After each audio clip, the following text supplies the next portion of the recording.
قومی air line کی پروازیں منسوخ ہونا معمول بن گیا۔ پی ایس او سے ایندھن نہ ملنے پر پی آئی اے کی آج 20 پروازیں منسوخ کر دی گئیں۔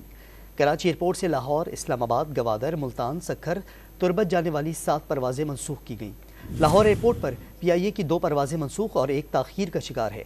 کوئٹہ ایئرپورٹ سے بھی پی آئی اے کی 3 پروازیں منسوخ ہو گئیں۔ پشاور ایئرپورٹ سے بیرون ملک جانے والی 3 پروازیں منسوخ اور 2 تاخیر کا شکار ہیں۔ ملتان، فیصل آباد اور سیالکوٹ ایئرپورٹ سے پی آئی اے کی 1 پرواز منسوخ کر دی گئی۔ قومی ایئر لائن کی پروازیں منسوخ ہونا معمول بن گیا۔ پی ایس او سے ایندھن نہ ملنے پر پی آئی اے کی آج 20 پروازیں منسوخ کر دی گئیں۔ کراچی ایئرپورٹ سے لاہور، اسلام آباد، گوادر، ملتان، سکھر، تربت جانے والی 7 پروازیں منسوخ کی گئیں۔ لاہور ایئرپورٹ پر پی آئی اے کی 2 پروازیں منسوخ اور 1 تاخیر کا شکار ہے۔ کوئٹہ ایئرپورٹ سے بھی پی آئی اے کی 3 پروازیں منسوخ ہو گئیں۔ پشاور ایئرپورٹ سے بیرون ملک جانے والی 3 پروازیں منسوخ اور 2 تاخیر کا شکار ہیں۔ ملتان، فیصل آباد اور سیالکوٹ ایئرپورٹ سے پی آئی اے کی 1 پرواز منسوخ کر دی گئی۔